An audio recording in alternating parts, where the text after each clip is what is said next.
Ya, Assalamualaikum warahmatullahi wabarakatuh. Selamat datang di channel kelas biologi SMA. Kali ini kita akan belajar materi biologi kelas 10 SMA, yaitu bab kingdom fungi. Akan kita kumpas tuntas selengkap-lengkapnya tentang kingdom fungi ini.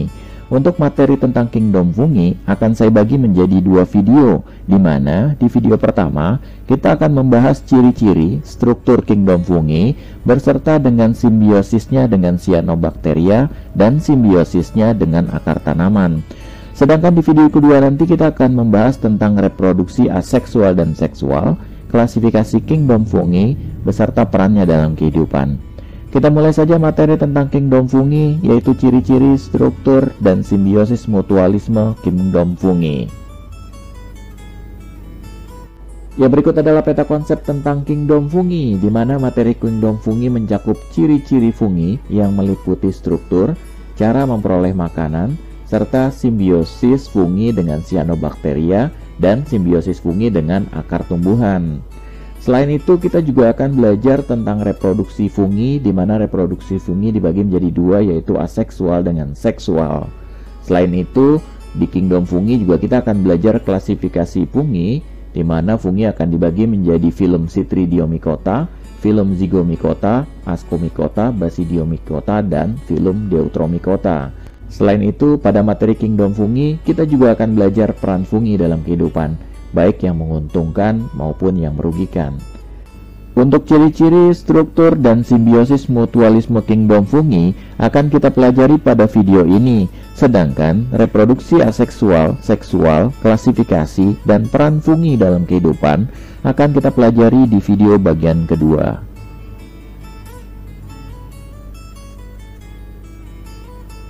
Ya, kita mulai materi tentang kingdom fungi, yaitu ciri-ciri anggota kelompok kingdom fungi. Ciri yang pertama anggota kelompok kingdom fungi adalah selnya bersifat eukariotik. Artinya, sel-sel anggota kingdom fungi itu inti selnya telah memiliki membran inti. Ingat, membran inti ya, bukan membran sel. Kalau membran sel tuh yang ini nih, kalau membran sel. Kalau semua makhluk hidup itu telah memiliki membran sel, tapi kalau membran inti tidak semua.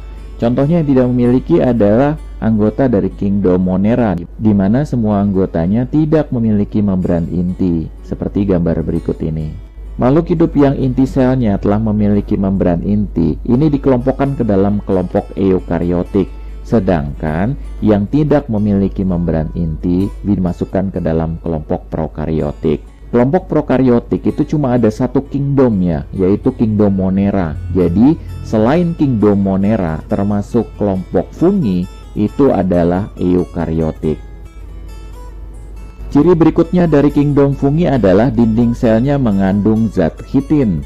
Kalau kita lihat di sini ada gambar sepotong struktur dinding sel fungi yang terdiri atas ini dinding sel, sedangkan ini adalah plasma membran atau membran plasma.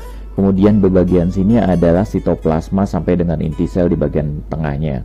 Maka di dinding selnya kita akan dapat melihat keberadaan zat chitin yang kayak rambut-rambut ini nih ya. Ini zat chitin.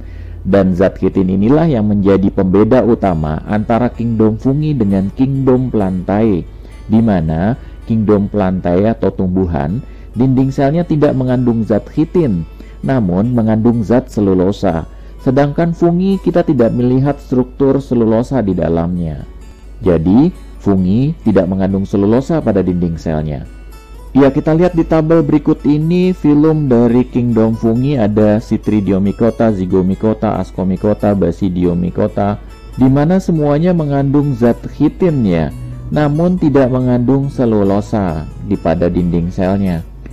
Lalu kemudian kenapa ada filum Oomycota yang justru kebalikannya, di mana dia tidak memiliki zat chitin, sedangkan selulosa dia memilikinya.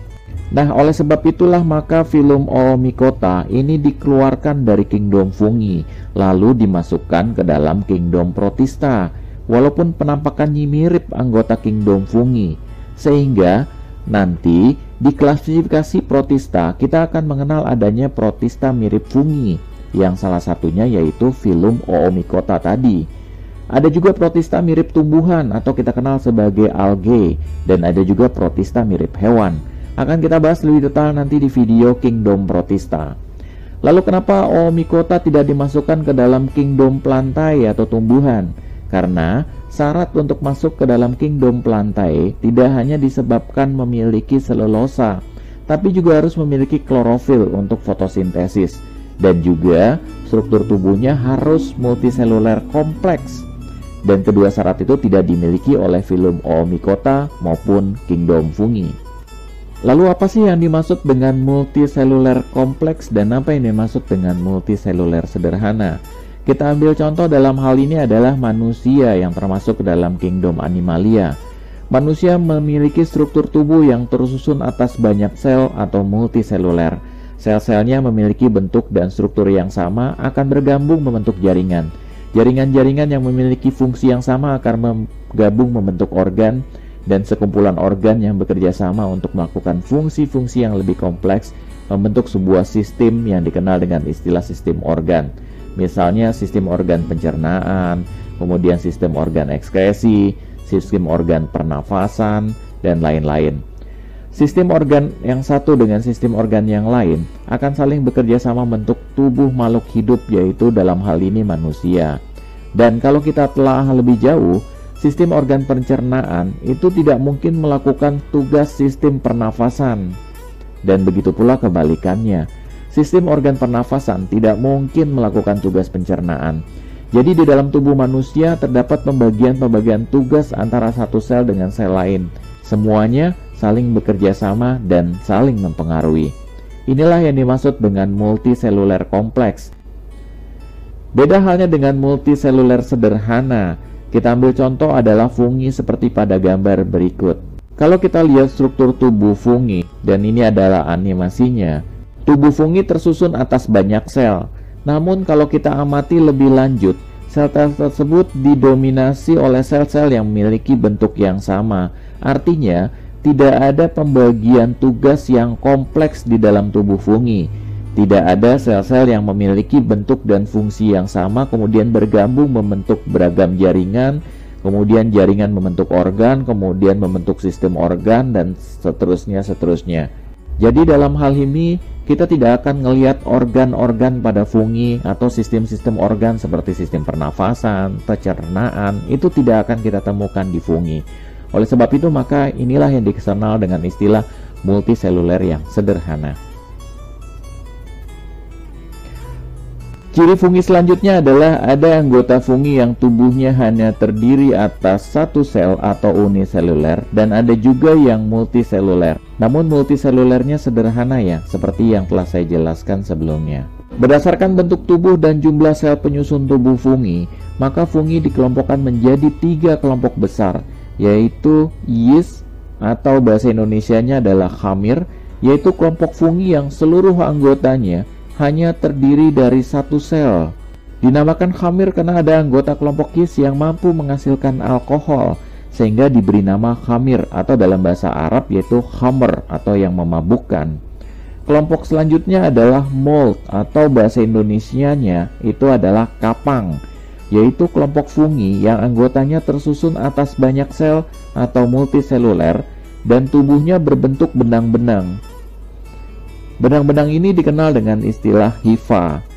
Kelompok berikutnya adalah mushroom atau bahasa Indonesianya jamur, yaitu kelompok fungi yang tersusun atas banyak sel atau multiseluler dan tubuhnya berbentuk payung atau piala.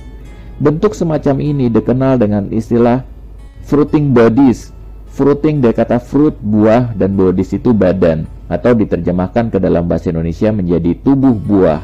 Pengelompokan ini tidak ada dalam buku-buku SMA ya, namun di beberapa teks buku-buku luar negeri pengelompokan tersebut dikenalkan dengan jelas. Alasannya tidak terdapat pada buku SMA karena pengelompokan fungi tersebut bukanlah pengelompokan fungi yang resmi, bukan pengelompokan yang mengacu pada kaidah taksonomi, karena pengelompokan fungi yang sesungguhnya berdasarkan taksonomi yang resmi itu dipecah menjadi 5 filum yang tadi telah saya kenalkan juga, yaitu filum Chytridiomycota, Basidiomycota, Zygomycota, Ascomycota, dan Deuteromycota. Namun menurut saya, pengelompokan ini penting diajarkan ke kalian supaya kalian dapat lebih memahami materi tentang fungi dengan lebih baik. Karena di buku-buku SMA antara mold, yeast, dan mushroom itu dicampur-campur sehingga kemudian untuk memahami materi fungi menjadi agak sulit dan rumit. Padahal materi kingdom fungi ini sebenarnya mudah dan gampang. Selain itu juga ada kesalahan konsep di beberapa buku yang membuat jadi bingung, yaitu kingdom fungi diterjemahkan ke dalam bahasa Indonesia menjadi kingdom jamur. Penggunaan istilah jamur dalam hal ini kurang tepat karena jamur itu bahasa Inggrisnya adalah mushroom. Dan seperti yang telah saya informasikan sebelumnya, mushroom itu adalah bagian dari kingdom fungi, yaitu yang ini, mushroom. Jadi bagian dari kingdom fungi. Lalu yang tepatnya apa? Yang tepatnya ya tetap fungi gitu. Karena di luar negeri, fungi ya fungi. Nggak ada lagi terjemahannya atau diterjemahkan jadi mushroom. Jadi fungi itu bukan mushroom. Namun, mushroom itu adalah bagian dari fungi. Karena fungi dikelompokkan secara tidak resmi menjadi 3 kelompok besar, yaitu mold, yeast, dan mushroom. Oke, mari kita bahas satu persatu. Ya, yeast atau khamir. Yeast itu uniseluler ya, atau bersel satu. Dan kalau kalian lihat struktur kecil seperti ini adalah khamir yang sedang melakukan reproduksi aseksual dengan membentuk tunas. Yeast itu memiliki zat warna ya, sehingga pada saat dia di dalam jumlah yang banyak dan menumpuk, maka yeast akan teramati dengan mudah. Berbeda halnya dengan bakteri yang warnanya transparan. Ini adalah yeast yang ditumbuhkan ke dalam medium agar, yang kemudian dimiringkan agarnya. Setelah kemudian mengeras, lalu yeast ditanam di permukaan agar tersebut. Maka dalam waktu 1 bulan kita lihat di sini timbul warna. Nah, ini adalah yeast. Kalau dia bening, kemungkinan besar bakteri. Ya, ini juga yeast ya, ditumbuhkan di medium agar. Dari satu sel kemudian berkembang menjadi banyak sel dan bertumpuk seperti ini, sehingga tampak membentuk tetesan-tetesan kental berwarna di permukaan agar-agar. Ya, ini juga gambar yeast yang ditumbuhkan di dalam medium cair. Yeast tersebut akan ada di permukaan seperti ini, dan sebagian mengambang di larutannya, dan sebagian lainnya mengendap di dasar tabung reaksi. Jadi, yeast juga dapat hidup di media yang berbentuk cair, sehingga jangan heran kalau minuman beralkohol itu dibuat dari sari anggur yang ditumbuhi oleh Saccharomyces yang merupakan yeast. Dan Saccharomyces tersebut memanfaatkan sari anggur sebagai sumber makanan dan dihasilkan alkohol yang akan bercampur dengan sari anggur tersebut, maka jadilah minuman beralkohol. Selanjutnya adalah kita belajar tentang mold atau kapang. Mold merupakan fungi yang bersifat multiseluler. Dan ciri khas dari mold adalah tubuhnya berbentuk benang-benang atau dikenal dengan istilah hifa. Kalau kita lihat gambar tempe di samping ini, terlihat bahwa tempe-tempe tersebut terbuat dari kacang kedelai yang kemudian diikat satu kacang kedelai dengan kacang kedelai lainnya oleh benang-benang tipis halus. Nah, benang-benang tipis halus inilah yang dikenal dengan hifa, dan kumpulan dari hifa-hifa itu dikenal dengan istilah miselium. Ya, kalau kita lihat gambar tempe berikut ini akan sangat terlihat jelas bahwa di permukaan tempe ada benang-benang halus yang saling bersilang, dan benang-benang halus tersebut mengikat antara satu kacang kedelai dengan kacang kedelai yang lain, membentuk struktur yang kompak dan kita kenal dengan istilah tempe. Tampaknya sih menyeramkan, tapi kalau sudah digoreng tentunya lain jadinya. Nah, ini dia, tempe yang telah digoreng, penampakannya membuat kita ingin ngambil nasi hangat dan mengunyahnya bersama dengan sambal terasi. Ya, sebagai tambahan materi, di Jepang ada yang mirip tempe, tapi bahan bakunya bukan dari kacang kedelai, melainkan dari beras. Namun, fungi yang digunakan adalah fungi yang sama untuk pembuatan tempe, yaitu Rhizopus oligosporus. Dan hasil olahannya tersebut diberi nama koji. Untuk masalah rasa dan nilai gizinya tentu tempe jauh lebih unggul karena protein kacang kedelai itu lebih tinggi dibandingkan dengan beras. Dari segi aroma tempe itu jauh lebih wangi dibandingkan dengan koji karena aroma kedelai itu lebih kuat dibandingkan aroma beras. Ya, hifa sendiri dibagi menjadi 2 tipe ya, berdasarkan ada tidaknya sekat atau septa. Hifa yang tidak memiliki sekat atau septa itu dikenal dengan istilah hifa senositik atau hifa tidak bersepta. Sedangkan hifa yang memiliki sekat dikenal dengan istilah hifa bersepta. Berikut adalah gambar hifa yang tidak memiliki sekat atau septa atau hifa senositik. tampak di sini tidak ada sekat-sekat yang memisahkan bagian hifa yang satu dengan bagian hifa yang lain. Begitu pula dengan gambar berikut ini. Di sini terlihat jelas bahwa hifanya tidak ada septanya. Lalu timbul pertanyaan, septa itu seperti apa sih? Septa itu mirip seperti buku-buku pada bambu nih, seperti ini ya. Garis-garis seperti ini dikenal dengan istilah septa atau sekat-sekatnya. Nah, berikut adalah penampakan hifa yang bersepta. Ya, inilah contoh hifa yang bersepta. Kalian bisa lihat di sini terlihat dengan jelas adanya sekat-sekat atau septa-septa pada hifanya. Inilah yang dikenal dengan istilah hifa bersepta. Jadi kalau dibuat animasi antara hifa bersepta dengan tiga bersepta itu adalah seperti gambar berikut, di mana hifa bersepta itu akan menyekat-nyekat hifa menjadi beberapa bagian dan tiap sekat terdiri atas satu inti sel. Sehingga ini mirip seperti kumpulan sel-sel pada organisme multiseluler. Selain itu, tiap sekat itu terdapat lubang yang menghubungkan antara satu sekat dengan sekat yang lain. Sehingga cairan sitoplasma antara satu segmen atau sekat dengan sekat yang lain itu masih bisa terhubung. Jadi lubang ini mirip seperti plasmodesmata pada sel-sel makhluk hidup multiseluler kingdom Plantae ya, seperti gambar berikut, di mana ini plasmodesmata nih. Jadi menghubungkan antara satu sel dengan sel yang lain, ada jembatan seperti ini yang bernama plasmodesmata. Plasmodesmata berperan dalam pergerakan ion-ion, molekul-molekul kecil seperti gula dan asam amino dari satu sel ke sel yang lain itu saling berhubungan. Kita akan bahas lebih lanjut tentang plasmodesmata di bab tentang sel nanti. Ya, berbeda dengan hifa yang tidak bersekat atau senositik. Hifanya tidak bersekat sehingga intinya kemudian tersebar di sepanjang hifa. Ya, fungsi hifa dibagi menjadi dua, yaitu untuk menyerap zat makanan dan sebagai alat reproduksi. Hifa yang berfungsi untuk menyerap zat makanan ini dikenal dengan istilah hifa vegetatif, sedangkan hifa yang berfungsi sebagai alat reproduksi ini dikenal dengan istilah hifa generatif. Seperti kita ketahui bahwa fungi walaupun multiseluler namun belum memiliki sistem organ seperti pernafasan, pencernaan, dan lain-lain. Lalu bagaimanakah caranya fungi mendapatkan makanannya? Caranya adalah masing-masing sel dari hifa vegetatif ini akan mengeluarkan enzim-enzim pencernaan seperti sukrase, laktase, maltase, lipase ke lingkungannya atau substratnya. Nah, dalam hal ini contoh ini adalah hifa-hifa vegetatif pada fungi yang tumbuh di stroberi ya. Maka hifa-hifa fungi tersebut akan mengeluarkan enzim-enzim pencernaan. Selanjutnya enzim-enzim tersebut akan memecah substrat atau buah stroberi menjadi molekul-molekul yang lebih sederhana seperti glukosa, sukrosa, maltosa, laktosa, dan lain-lain sesuai dengan enzim yang dikeluarkan ke buah tersebut. Setelah buah stroberi atau substrat tersebut dipecah oleh enzim yang dihasilkan oleh hifa vegetatif, maka selanjutnya zat-zat tersebut akan diserap oleh hifa dan dipergunakan sebagai sumber makanannya. Dan sumber makanan tersebut akan dipergunakan oleh hifa untuk aktivitas sehari-hari, seperti melakukan metabolisme, aktivitas menghasilkan enzim, reproduksi, dan lain-lain. Dan ciri khas dari hifa vegetatif adalah hifa tersebut berada di permukaan substrat ya, tempat tumbuhnya fungi, seperti pada stroberi ini. Ini adalah hifa-hifa vegetatif yang kemudian menjalar ke seluruh permukaan dari buah stroberi. Selain hifa vegetatif, fungi juga memiliki hifa generatif, yaitu hifa yang berfungsi sebagai alat reproduksi.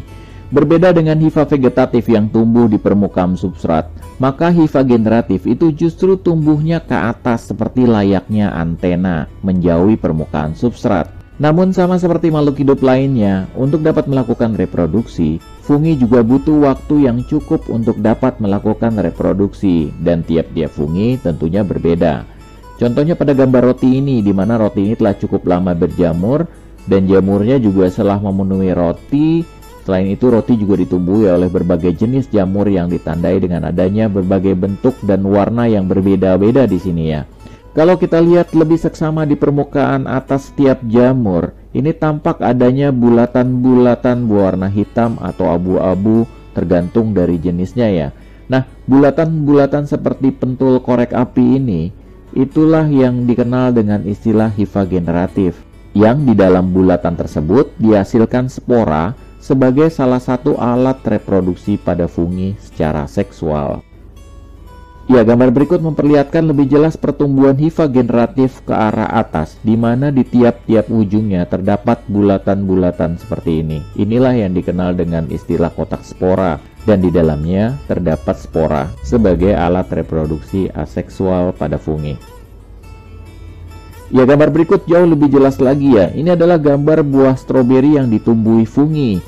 Tampak di tiap-tiap ujung dari hifa yang tumbuh ke atas terdapat bulatan-bulatan berwarna abu-abu, dan ini adalah hifa generatif pada fungi, di mana di dalam bulatan-bulatan tersebut akan dihasilkan spora. Bulatan-bulatan ini dikenal dengan istilah sporangium atau kotak spora. Di dalam sporangium akan dihasilkan spora. Jika sporangium telah matang, maka akan pecah dan spora yang dihasilkan di dalam sporangium akan keluar terbawa angin, jatuh di lokasi sekitar stroberi ataupun lebih jauh lagi. Lalu spora yang terjatuh tersebut akan tumbuh membentuk hifa yang baru. Demikianlah siklus hidup fungi berlanjut. Berikut adalah gambar animasi dari struktur hifa di mana digambarkan dengan jelas bagian-bagian dari hifa, dan kalian wajib hafal bagian-bagian tersebut. Berikut adalah hifa vegetatif yang tumbuh menjalar di permukaan substrat. Digambarkan di sini tumbuhnya horizontal ya. Nah, pada hifa vegetatif terdapat juga rizoid. Nah, rizoid ini mirip seperti akar pada tumbuhan tingkat tinggi. Namun, rizoid pada hifa fungsi adalah untuk menancapkan fungi pada substratnya, sehingga tidak mudah lepas tertiup angin ataupun gangguan fisik lainnya. Bagian hifa yang tumbuh ke arah vertikal ini adalah hifa generatif, di mana hifa generatif terdiri atas tangkai spora atau dikenal dengan istilah sporangiofor, yang di ujung sporangiofor terdapat sporangium atau kotak spora. Di dalam sporangium ini dihasilkan spora, dan karena dihasilkannya di dalam kotak spora atau sporangium, maka diberi nama sporanya, yaitu gabungan dari kata sporangium dengan spora menjadi sporangiospora. Jadi bulatan-bulatan ini adalah spora. Kita beri nama sporangiospora. Pada hifa generatif juga terdapat struktur yang bernama kolumela. Yang ini kolumela ya. Kolumela ini merupakan ujung dari sporangiofor yang berbentuk bulat seperti pentul korek api dan berada di dalam sporangium. Fungsi kolumela sebenarnya adalah untuk menghasilkan spora. Jadi yang menghasilkan spora bukan sporangium, melainkan kolumela. Namun spora yang dihasilkan oleh permukaan kolumela tertampung di dalam sporangium. Ya, ini adalah gambar penampakan sporangium dengan sporangiofor. Hati-hati ketukar antara sporangiospora dengan sporangiofor ya. Kalau sporangiospora itu adalah spora yang ada di dalam kotak spora, sedangkan sporangiofor itu adalah tangkai spora. Ya, berikut adalah gambar hifa generatif yang lebih jelas ya, dimana kita bisa melihat adanya sporangiofor, kemudian di sini juga ada sporangium, kemudian ini adalah kolumelanya, dan ini adalah sporangiospora yang ada di dalam sporangium. Ini juga gambar hifa generatif. Tampak di sini ada yang masih utuh seperti ini ya. Ini ada sporangiumnya, kemudian sporangiosporanya masih ada di dalam, dan ini yang udah mulai pecah ya. Ini udah pecah nih. Ini udah tinggal kolumelanya aja, kemudian ini adalah sporangiospora yang kemudian sudah bertebaran kemana-mana. Ya, ini juga sama, ini yang udah mulai pecah, kemudian ini udah pecah sekali nih kolumelanya. Ini adalah sporangiosporanya. Spora yang nantinya jatuh di tempat yang mengandung makanan, maka spora tersebut akan tumbuh membentuk hifa-hifa. Kemudian hifa-hifanya makin lama makin banyak, dan kemudian jadilah begitu banyak dan kita kenal dengan istilah miselium, yaitu kumpulan dari hifa-hifa. Ya, selain hifa vegetatif dan hifa generatif, ada lagi istilah yang diperkenalkan di beberapa buku, walaupun tidak semua buku pelajaran memperkenalkannya, yaitu hifa haustorium. Hifa haustorium ini sebenarnya sama seperti hifa vegetatif ya, karena fungsinya ya sama, yaitu untuk menyerap zat makanan. Namun, hifa haustorium ini dikhususkan bagi hifa yang parasit pada makhluk hidup dan tumbuhan. Kemudian ciri khas berikutnya adalah dia tidak tumbuh di permukaan, melainkan berada di dalam sel-sel atau jaringan hewan maupun tumbuhan yang diinfeksinya. Jadi, tumbuhnya tidak menjalar di permukaan, melainkan berada di dalam jaringan tubuh makhluk hidup tersebut. Contohnya pada tangan manusia ini ya, di mana kita bisa melihat adanya perbedaan warna kulit antara di sini dengan di sini. Yang normal kan ini berarti ada masalah nih, ada perbedaan seperti ini nih. Nah, ini adalah tangan yang terinfeksi jamur. Ciri khas terinfeksi jamur itu adalah dia biasanya gatal di sekitar sininya nih. Nah, kemudian jadi perih karena digaruk. Jika kita kerik permukaan ini nih, yang berjamur ini kita kerik, kemudian nanti hasil keriknya kita lihat di bawah mikroskop, maka akan tampak seperti gambar berikut. Ya, yang warnanya merah gelap seperti ini nih ya, ini adalah sel-sel fungi yang bentuknya adalah benang-benang atau hifa-hifa.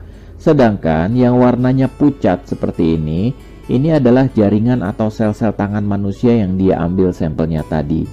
Nah, hifa fungi inilah yang dikenal sebagai hifa haustorium, yaitu hifa yang masuk ke dalam jaringan makhluk hidup yang diinfeksinya dan hidup di dalamnya, serta mengambil atau menyerap sari-sari makanan dari jaringan yang diinfeksinya. Ya, berikut ini juga adalah gambar orang yang terserang fungi ya, dan hifanya tidak tumbuh di permukaan, melainkan masuk ke dalam jaringan kulit manusia dan mengambil sari-sari makanan dari tubuh manusia. Hifa semacam inilah yang dikenal dengan istilah haustorium. Ini juga gambar orang yang terserang penyakit panu di kulitnya. Panu ini juga disebabkan oleh fungi ya, dan hifa funginya berada di dalam jaringan kulit. Ini juga sama, yaitu orang terserang penyakit kulit, di mana kemudian ini udah mulai tumbuh. Tadinya mungkin kecil kemudian melebar ya, jadi seperti ini ya, hampir di semua bahunya atau pundaknya. Ya, begitu pula dengan foto ini ya. Ini juga disebabkan oleh fungi nih yang merah-merah seperti ini nih. Nah, terkadang menjadi banyak seperti ini lantaran digaruk. Nah, pada saat digaruk, maka sebagian fungi akan terbawa di kuku. Nah, pada saat kemudian dia menggaruk daerah lain, maka fungi ini akan dengan mudah masuk ke dalam jaringan kulit yang sehat karena digaruk tadi. Karena proses penggarukan itu terkadang menimbulkan luka atau lecet. Walaupun kecil, tapi itu cukup untuk fungi yang ada di dalam kuku masuk ke dalam jaringan kulit dan menginfeksinya. Ya, begitu pula dengan ini ya. Ini juga disebabkan oleh fungi nih, infeksi di kulit oleh fungi. Hifanya itu masuk ke dalam jaringan tubuh manusia ini, atau dikenal dengan istilah hifa haustorium. Ya, ini juga di daerah jari-jari kaki seperti ini juga terinfeksi oleh fungi ya. Ciri utamanya jika diserang fungi itu di kulitnya umumnya timbul gatal dan warna kulitnya jadi berbeda. Ya, ini juga disebabkan oleh fungi yang tumbuh di sela-sela jari kaki. Ingat ya, ini bukan terinfeksi jamur. Jadi terkadang salah konsep, bahkan di iklan TV itu tentang obat jamur kulit juga salah konsep. Karena kalau kita lihat di bawah mikroskop, ini bentuknya tuh benang-benang hifa, jadi tidak berbentuk seperti cendawan atau seperti payung pada mushroom ya. Jadi seharusnya adalah salep anti kapang atau anti mold. Jadi harusnya bukan anti jamur. Ya, kita akan bahas lebih jauh tentang penyakit yang ditimbulkan oleh anggota kingdom fungi di video kedua. Berikut kita bahas tentang mushroom. Mushroom itu adalah multiseluler, namun dia tidak berbentuk benang-benang atau hifa, melainkan strukturnya membentuk fruiting bodies atau diterjemahkan ke dalam bahasa Indonesia menjadi tubuh buah. Nah, tubuh buah itu adalah ini ada dua jenis ya. Ada yang berbentuk payung, ini namanya fruiting bodies. Ada juga yang bentuknya seperti piala. Inilah yang dikenal dengan istilah fruiting bodies, membentuk tubuh buah, yaitu tidak bentuk filamen-filamen seperti pada hifa, melainkan hifa-hifanya bersatu membentuk struktur fruiting bodies, yaitu bentuk seperti payung atau piala. Ya, bentuk mushroom ini adalah bentuk jamur yang mirip tumbuhan, di mana ada yang bagian yang seperti batang, kemudian ada juga bagian yang seperti akar, dan kemudian ada juga bagian yang kumpulan cabang-cabang batang, ranting, daun yang dikenal dengan istilah kanopi, seperti ini kan ya. Jadi mirip seperti tumbuhan. Oleh sebab itu, dahulunya fungi ini dimasukkan ke dalam kingdom plantae atau tumbuhan ya. Namun kalau kita amati lebih detail secara mikroskopis, sebenarnya mushroom ini terdiri atas kumpulan hifa, yang kemudian hifa-hifanya tadi berkumpul membentuk fruiting bodies atau tubuh buah. Jadi kalau dilihat di bawah mikroskop, bentuk sebenarnya adalah seperti gambar berikut. Nah, ini animasinya aja ya. Nah, ini adalah gambaran mushroom atau jamur secara mikroskopis, di mana jamur atau mushroom ini sebenarnya terdiri atas kumpulan hifa-hifa yang kemudian menjadi satu dan kemudian membentuk tubuh buah atau fruiting bodies. Sedangkan di bagian bawahnya ini kita masih bisa menemukan benang-benang hifa yang berkumpul membentuk miselium sehingga terlihat seperti akar. Fungsinya juga sama ya ini ya, sama seperti akar, yaitu untuk menambatkan fungi pada substratnya sehingga dia dapat berdiri tegak seperti ini.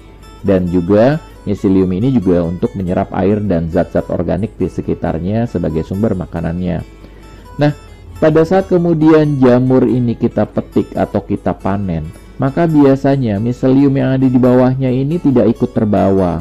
Kalaupun terbawa itu hanya sebagian saja, sedangkan sebagian lainnya masih tetap tinggal di dalam substrat ini. Nah, miselium yang tertinggal di dalam substrat ini dan tidak ikut terbawa, kemudian dia akan tumbuh lagi kan, tumbuh lagi, berkembang, kemudian menembus substratnya ke permukaan. Lalu hifa-hifa yang menembus ke permukaan tadi itu akan berkumpul lagi dan membentuk fruiting bodies seperti ini. Nah, pada saat kemudian dipanen lagi, maka kejadiannya akan berulang seperti itu.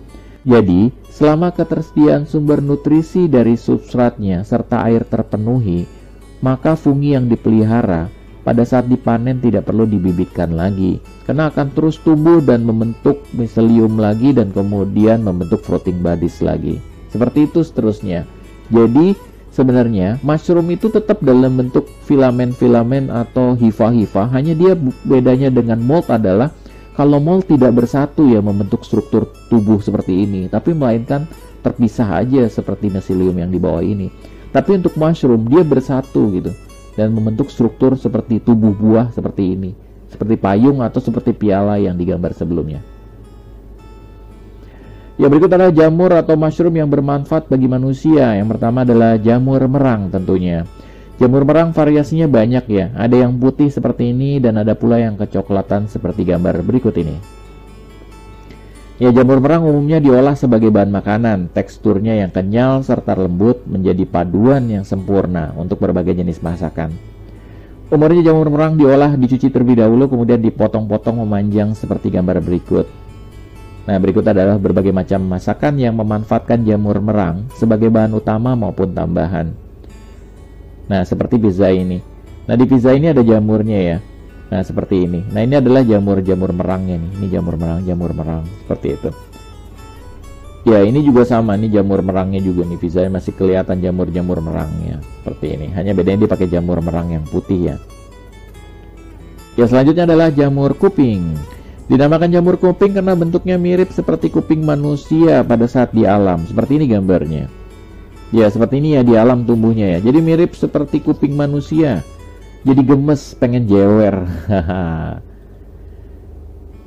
Jamur kuping umumnya digunakan sebagai bahan tambahan untuk pembuatan makanan seperti capcay jamur pada gambar berikut. Dan gambar berikut juga sama ya. Ini jamur kupingnya nih yang coklat-coklat seperti ini. Ya, masakan ini juga sama ya, menggunakan jamur kuping sebagai bahan tambahannya.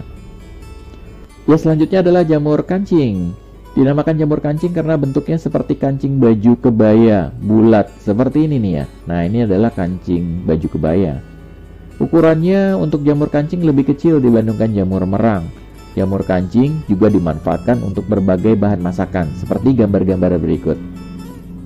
Ini jamur kancing ya. Begitu pula dengan masakan ini jamur kancing semua. Nah, jamur kancing juga bisa dimanfaatkan sebagai kudapan. Caranya adalah dengan memotong jamur kancing, dipotongnya memanjang, kemudian dilumurkan dengan tepung yang telah ditambahkan air dan garam, dan kemudian digoreng, dan jamur kancing siap dinikmati dengan sambal. Selanjutnya adalah jamur tiram.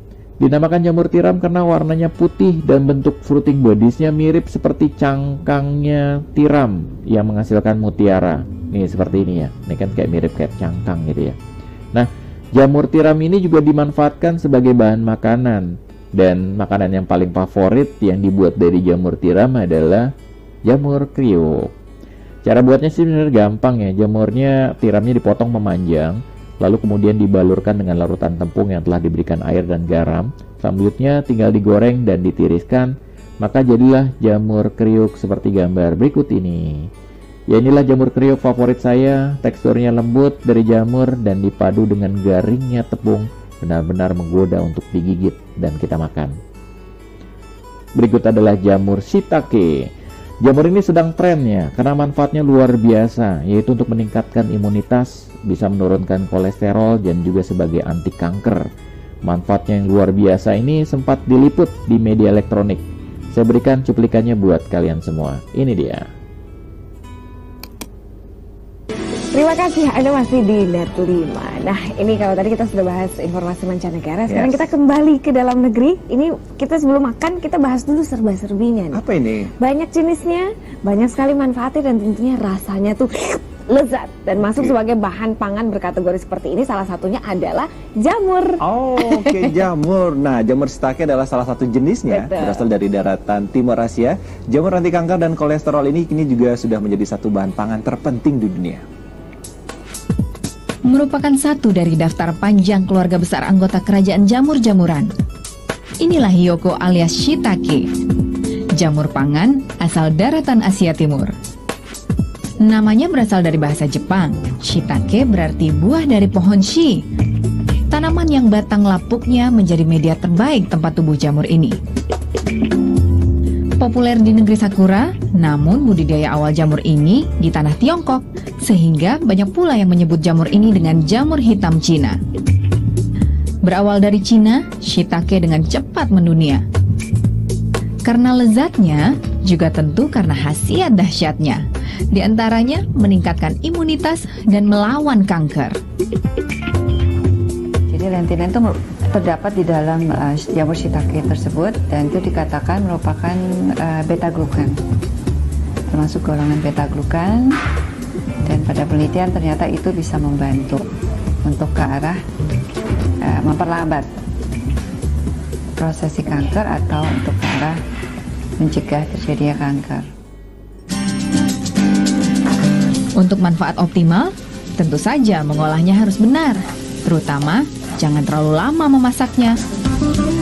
Cukup merebus atau menumisnya sebentar. Karena pada dasarnya shiitake sudah beraroma kuat dan bercita rasa lezat.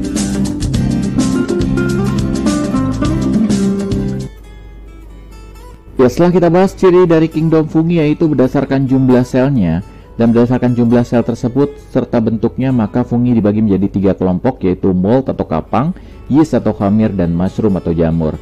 Maka ciri fungi yang berikutnya adalah fungi tidak memiliki klorofil. Karena tidak memiliki klorofil, maka fungi tidak mampu untuk membuat makanannya sendiri. Makhluk hidup yang tidak mampu membuat makanannya sendiri itu dikenal dengan istilah heterotrof. Jadi, fungi itu sifatnya heterotrof ya. Lalu bagaimana caranya fungi mendapat makan makanan? Ada 3 cara fungi memperoleh makanan, yaitu yang pertama adalah memanfaatkan organisme yang masih hidup untuk diambil nutrisinya. Cara memperoleh makanan seperti ini dikenal dengan istilah parasit. Fungi juga mendapatkan makanan dengan memanfaatkan organisme yang telah mati sebagai sumber nutrisinya. Nah, cara memperoleh makanan seperti ini dikenal dengan istilah saprofit. Terakhir, fungi dapat pula bekerja sama dengan organisme lain atau dikenal dengan istilah simbiosis mutualisme untuk memperoleh makanannya. Satu hal lagi yang perlu diketahui adalah fungi tidak punya sistem pencernaan makanan ya. Jadi kita tidak akan menemukan adanya organ mulut, kerongkongan, lambung, usus pada fungi. Lalu bagaimanakah caranya fungi mencerna makanannya? Walaupun fungi tidak memiliki sistem pencernaan, namun sel-sel fungi itu mampu untuk menghasilkan enzim-enzim untuk memecah zat makanan menjadi senyawa yang lebih sederhana, atau dikenal dengan istilah enzim pencernaan. Nah, enzim-enzim pencernaan yang dihasilkan oleh sel-sel fungi ini kemudian dikeluarkan dari sel tersebut ke lingkungannya. Sebagai contoh pada gambar ini, di mana fungi hidup di roti, maka enzim pencernaannya ini akan dikeluarkan ke roti. Nah, enzim pencernaan yang berada di roti, dia akan memecah karbohidrat yang ada di dalam roti menjadi senyawa-senyawa sederhana seperti gula. Nah, gula atau senyawa-senyawa sederhana tersebut kemudian akan diserap oleh fungi ke dalam sel-selnya. Nah, model pencernaan semacam inilah yang dikenal dengan istilah pencernaan ekstraseluler. Berbeda dengan hewan atau manusia yang mana memiliki sistem pencernaan, maka makanannya akan dimasukkan ke dalam tubuh melalui mulut dan kemudian akan dicerna dari mulut sampai dengan ke usus.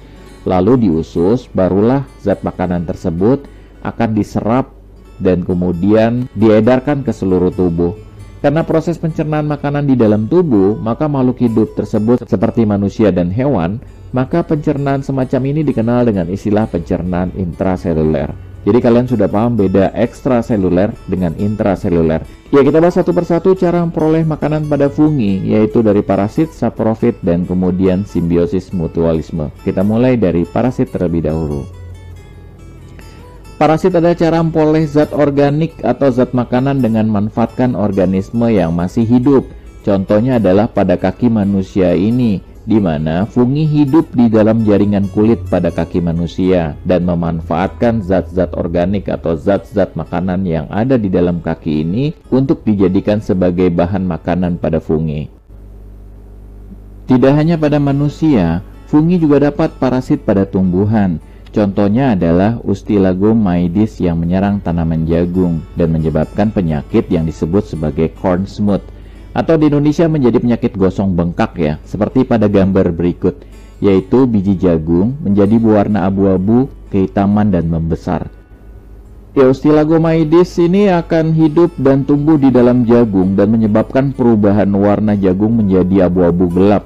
Dan karena adanya pertumbuhan fungi pada biji jagung tersebut, maka biji jagung akan mengalami pembesaran seperti ini ya. Awalnya mungkin hanya 1 atau 2 biji jagung, tapi seiring dengan waktu, maka kemudian fungi akan menyebar dengan cepat ke biji-biji jagung yang lain. Maka pada akhirnya akan dihasilkan jagung yang semua bijinya telah terinfeksi Ustilagomaides, sehingga penampakannya menjadi hitam seperti gosong, serta bijinya membesar atau membengkak seperti pada gambar-gambar berikut. Ya, ini juga oleh Ustilagomaides ya, seperti ini. Fungi juga mendapat parasit pada hewannya, contohnya adalah Ophiocordyceps unilateralis yang mampu tumbuh dan parasit pada tubuh serangga. Fungi ini awalnya dalam bentuk spora dan masuk ke dalam tubuh serangga, lalu dibawa oleh sistem peredaran darah menuju ke kepalanya, yaitu ke otak. Di otak, Ophiocordyceps ini akan menetap dan tumbuh membesar, menembus kepala dan tumbuh hingga keluar dari kepala serangga yang diinfeksinya tersebut. Hal tersebutlah yang menyebabkan kematian pada serangga yang ditumpanginya. Berikut adalah gambar-gambar serangga yang mati akibat terinfeksi oleh fungi Ophiocordyceps unilateralis. Ya, ini gambarnya juga ya, Cordyceps. Ini juga mati, ini funginya udah tembus ya. Tidak hanya di kepala ya, kadang-kadang juga bisa tumbuh di badan. Tapi umumnya biasanya dari kepala. Ini juga seperti ini, jamurnya udah mulai tumbuh nih, kelihatan. Ini juga dan udah parah ya, jadi keluar dari seluruh permukaan tubuhnya. Ya, selanjutnya adalah saprofit. Saprofit adalah cara makhluk hidup untuk mendapatkan zat makanan dengan memanfaatkan sisa-sisa organisme yang telah mati atau benda tak hidup, seperti misalnya serasah daun maupun bangkai hewan, pakaian manusia, sisa-sisa makanan, dan lain-lain. Itu dianggap sebagai sisa-sisa organisme yang telah mati atau benda yang tak hidup tapi berasal dari benda yang hidup sebelumnya. Makhluk hidup yang mampu memanfaatkan sisa-sisa organisme yang telah mati dan digunakan sebagai sumber makanannya, itu dikenal dengan istilah pengurai atau dekomposer. Berikut adalah gambar-gambar fungi yang hidup pada sisa-sisa organisme. Ya, ini pada roti ya. Jadi roti itu dianggap sebagai sisa organisme karena dia berasal dari tepung, dan tepungnya juga dari tumbuhan. Nah, ini juga ubi yang telah dijamuri. Ya, ini juga jeruk yang kemudian ada jamurnya juga. Kemudian ini juga dari pohon tebu yang udah hampir mati, yang kemudian di sini ditumbuhi oleh jamur. Ya, tidak hanya di benda hidup, di benda mati juga nih, juga di tembok-tembok ini juga ada jamur, apalagi kemudian temboknya ini dekat dengan kompor di mana minyaknya kemudian menetes di tembok, dan kemudian minyak tersebut sebagai sumber makanan buat jamur untuk tumbuh, sehingga seperti ini.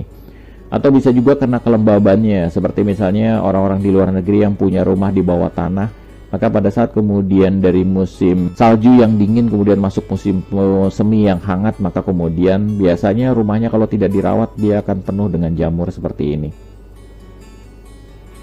Ya, selanjutnya adalah cara memperoleh makanan dengan cara simbiosis mutualisme. Cara memperoleh makanan anggota kingdom fungi selain dengan parasit dan saprofit, yaitu dengan melakukan simbiosis mutualisme. Simbiosis mutualisme adalah hubungan yang saling menguntungkan antara dua makhluk hidup.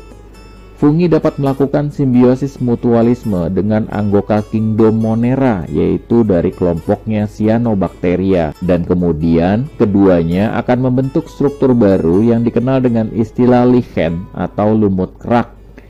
Lumut kerak yang terbentuk itu belum memiliki akar, batang, dan daun yang jelas, sehingga biasanya dikenal dengan istilah talus. Ya, talus tersusun atas mislum yang kompak di bagian atas dan bawahnya, sedangkan di bagian tengahnya tersusun atas hifa yang renggang dengan sel-sel cyanobacteria di antaranya. Ini dia gambarnya. Ya, berikut ini adalah penampakan lumut kerak yang asli, di mana kemudian dibuat animasinya supaya lebih mudah dipelajari seperti gambar di sebelah kanan ini. Nah, pada gambar ini terlihat bahwa di bagian atasnya dan di bagian bawahnya terdapat struktur yang kompak yang disebut sebagai korteks.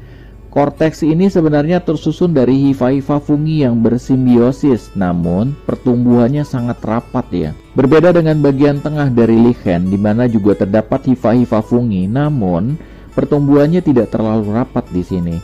Nah, di bagian tengah ini juga lah kita bisa menemukan Cyanobacteria. Ini dia yang hijau-hijau, Cyanobacteria. Dan jangan lupa ya, Cyanobacteria itu punya klorofil, sehingga dia mampu untuk membuat makanannya sendiri. Berbeda dengan fungi yang tidak memiliki klorofil. Karena tidak memiliki klorofil, maka fungi hidup secara heterotrof, sedangkan Cyanobacteria yang memiliki klorofil mampu membuat makanannya sendiri atau hidup secara autotrof. Lalu kemudian bagaimana simbiosisnya, terutama yang mutualisme ya, atau yang menguntungkannya.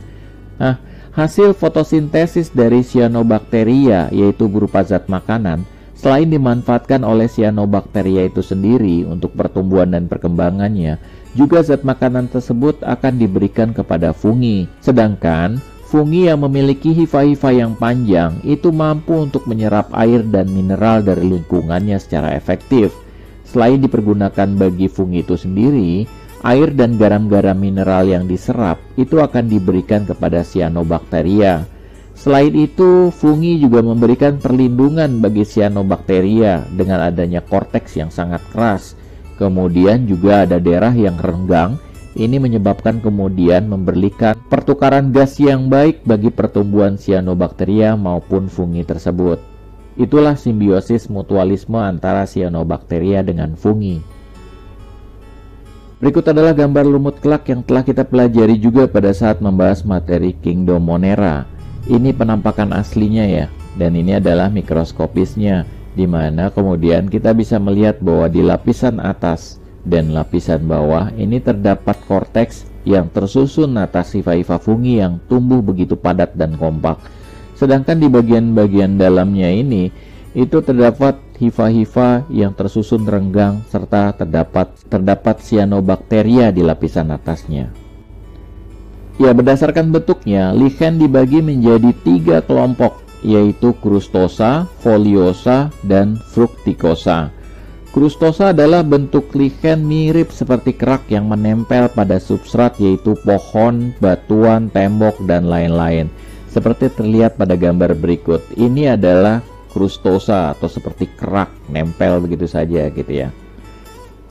Selanjutnya ini adalah gambar Foliosa, di mana kemudian keraknya itu bukan lagi kerak tapi melainkan seperti lembaran-lembaran seperti ini. Nah, inilah yang dikenal dengan istilah foliosa. Selanjutnya Fructicosa. Fructicosa itu seperti semak ya, jadi dia panjang-panjang seperti ini. Nah, inilah yang dikenal dengan bentuk lichen, yaitu Fructicosa. Ya, kalau lihat ini bentuknya kerak ya. Jadi kayak cat gitu, di cat seperti ini ya. Ini kerak nih. Nah, kalau ini sudah Fructicosa atau dalam bentuk seperti semak-semak. Ya, kalau ini masih dalam bentuk lichen crustos ya. kerak, walaupun di pinggirnya sudah tampak seperti ada lembar-lembar daun, namun di bagian tengahnya yang dominan masih dalam bentuk krustos atau kerak. Ya, kalau ini barulah lichen foliosa ya. Ini benar-benar sudah tampak seperti helaian-helaian daun. Ya, lichen memiliki peran yang sangat penting dalam kehidupan, antara lain adalah sebagai berikut. Ya, ini adalah lichen usnea. Lichen usnea ini mampu menghasilkan asam usnin yang memiliki kemampuan untuk melawan berbagai kuman penyakit. Asam usnin ini umum digunakan sebagai bahan untuk pembuatan obat TBC. Lichen usnea ini juga mengandung bahan antibakteri, sehingga dimanfaatkan juga oleh manusia untuk obat penyakit perut seperti diare, tinja berdarah, nyeri perut. Selain itu juga digunakan untuk obat sariawan ya, masuk angin juga, kejang-kejang karena infeksi bakteri, sulit buang air kecil, wasir, gangguan head sampai dengan sakit kepala, dan juga bisa menurunkan panas badan. Jadi intinya bahan antibakterinya inilah yang menyebabkan kemudian digunakan untuk berbagai macam penyakit yang menginfeksi pada manusia. Ya, selanjutnya adalah lichen jenis Cladonia rangiferina, di mana kemudian ini dimanfaatkan oleh rusa kutub sebagai sumber makanan utamanya. Karena jenis lichen ini adalah fructicosa atau seperti semak-semak, sehingga mudah untuk dimakan oleh rusa kutub. Selanjutnya, peran lichen adalah bisa digunakan sebagai bahan baku untuk pembuatan kertas lakmus. Jenisnya adalah jadi jenis Rosella tinctoria.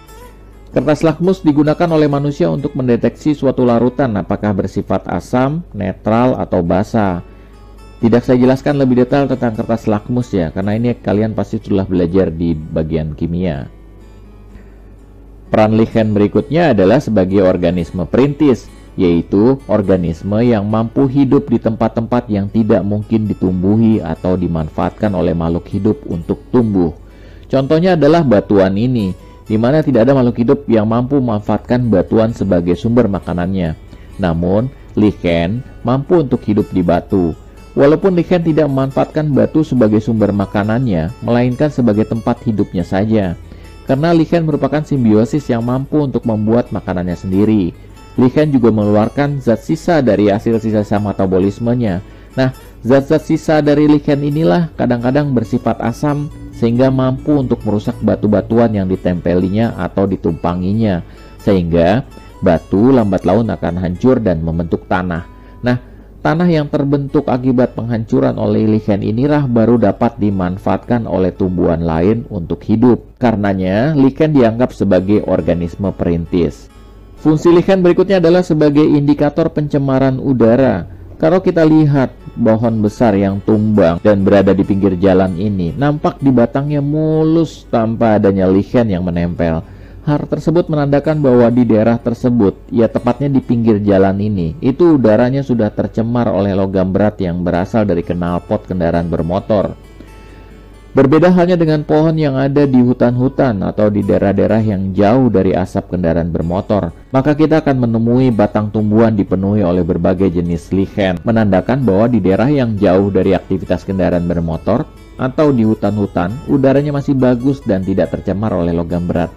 Selain logam berat, lichen juga dapat mendeteksi keberadaan senyawa fluorida, pestisida, maupun radioaktif sebagai penanda zat berbahaya yang ada di lingkungan. Lichen juga berperan sebagai penambah rasa, pewarna, dan aroma. Seperti pada gambar di bawah ini ya, tampak parfum bermerek Triton ini menggunakan lichen sebagai salah satu pewanginya. Ini ya, Forest Moses atau lichen hutan digunakan sebagai salah satu campuran aroma parfum Triton. Dan kalau kita lihat harganya yaitu $69 Singapura untuk hanya 30 mili. Ini setara dengan kalau $1 10.000 ya sekitar Rp700.000 ya untuk 30 mili. Jadi ini bukan parfum kaleng-kalengan ya. Ini parfum mahal nih, keren nih.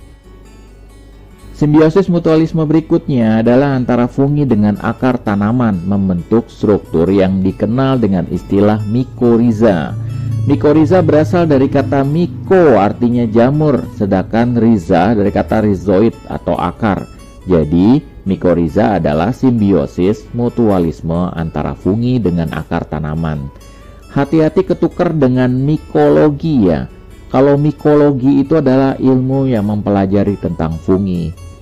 Nah, pada mikoriza, akar tumbuhan akan memberikan zat makanan ke fungi, sehingga kemudian fungi akan mendapatkan makanan dan tumbuh dengan baik.